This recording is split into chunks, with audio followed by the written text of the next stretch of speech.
Bon, donc une vidéo ici. Pourquoi les sites web jolis ne font pas de conversion? Donc d'abord la conversion, vous savez ce que c'est évidemment ou pas? Tout le monde voit la conversion?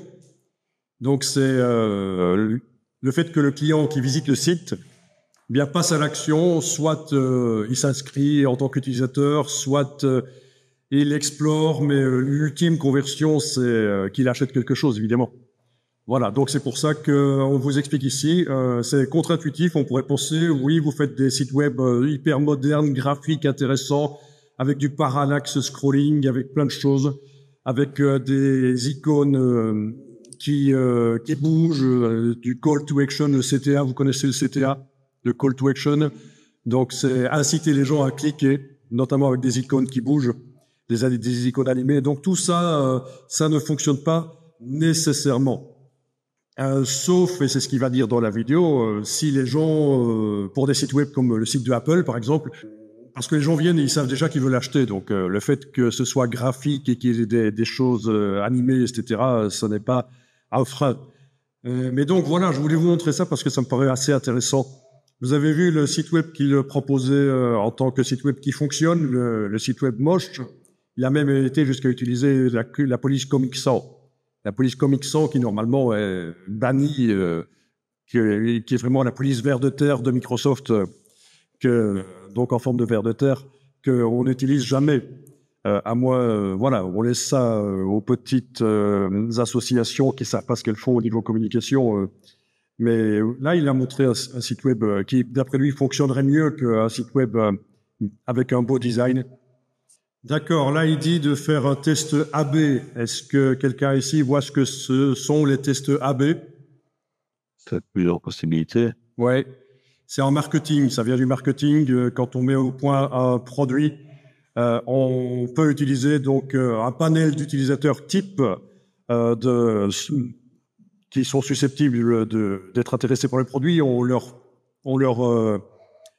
met deux produits en fait. On leur met à disposition deux produits et on leur demande lequel est le meilleur des deux, le produit A, le produit B.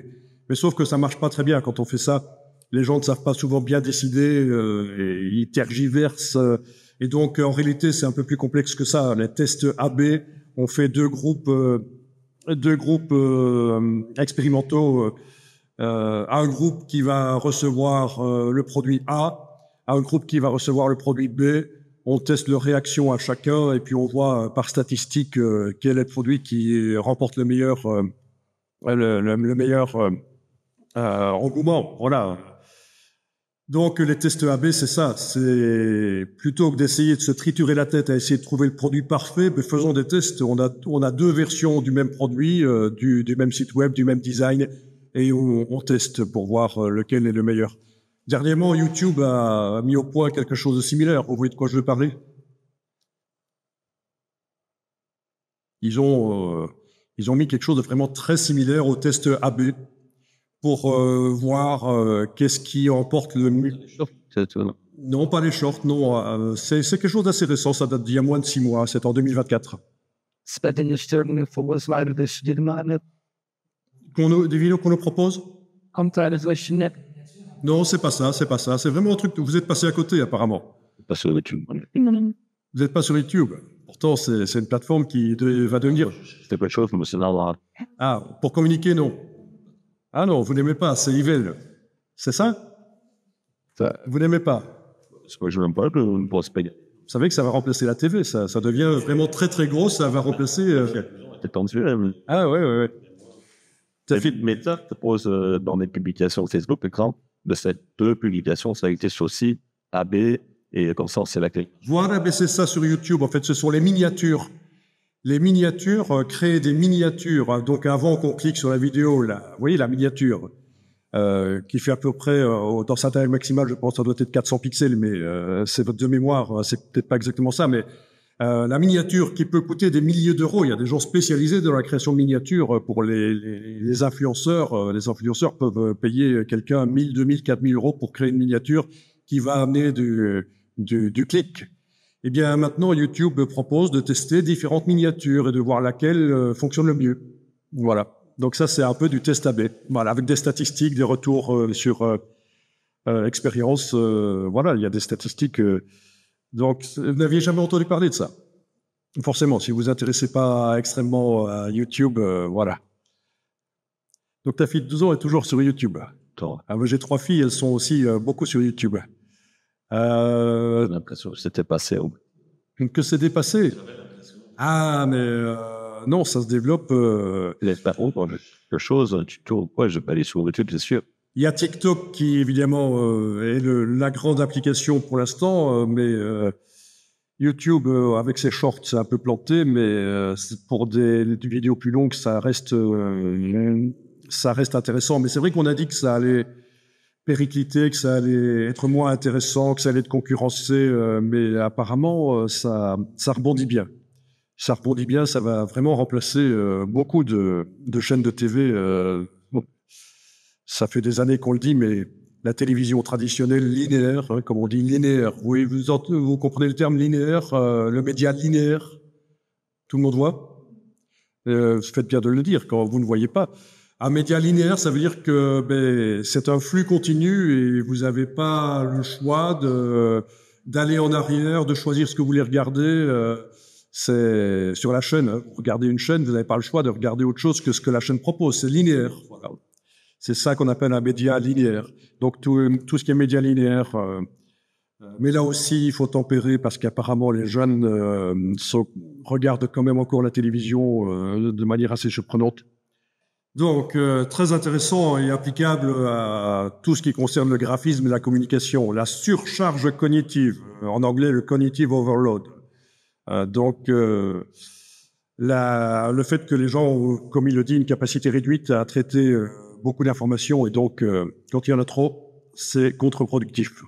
Donc on en a parlé tout à l'heure, le CTA, le CTA, le call to action, l'appel à l'action. Donc le but c'est que les gens cliquent sur un bouton et donc il est en train de dire que le bouton, s'il a une couleur vraiment différente du reste de l'interface, c'est bien parce qu'on ne voit plus que ça. Autre chose, il a parlé des blank space, donc les espaces vides. Donc il dit que c'est pas si grave si votre site web n'a pas d'espace vide, parce que c'est une règle en graphisme. Normalement, on doit créer l'espace vide. Si vous regardez un beau magazine sur la mode ou des choses comme ça, vous allez remarquer qu'il y a beaucoup d'espaces vides. C'est pas du remplissage de texte ou de photos. Il y a beaucoup de blanc. Ça augmente le côté haut de gamme. Mais donc, lui est en train de dire qu'un site web qui fonctionne, c'est pas nécessairement un site web qui a beaucoup d'espace vide, comme on le voyait d'ailleurs dans l'exemple du site avec la fusée. Donc, faites des tests AB, faites différentes versions du site web, voyez comment les gens réagissent, du site web ou de toute communication. À partir du moment où c'est numérique, vous pouvez le faire sans que ça coûte. Évidemment, si c'est pour l'impression, ça va coûter plus cher de faire différentes versions. Mais le numérique permet ça. Les applications, voilà, vous faites des applications. Vous avez la possibilité de faire différentes versions et voir lesquelles fonctionnent le mieux, les tests AB. Mais alors quelque chose de très intéressant qu'il a dit ici, c'est que pendant que les gens utilisent votre application, votre site web, votre communication numérique, Ouais. vous pouvez voir comment ils réagissent et corriger le produit. Parce que c'est une erreur habituelle quand on fait des produits numériques et même quand on fait des produits de manière générale, c'est de vouloir que le produit soit parfait avant de le diffuser. Il faut pas. Il vaut mieux ne pas trop attendre avant de diffuser quelque chose, surtout si c'est quelque chose à propos de l'actualité, quelque chose, une idée que vous avez, que vous développez.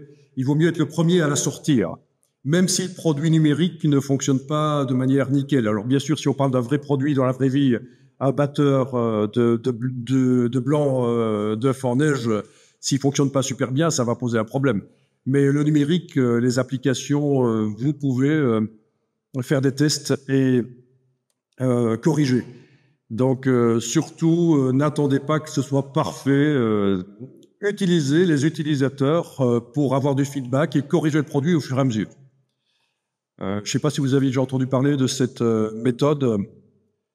Le bêta, finalement, c'est un peu ça.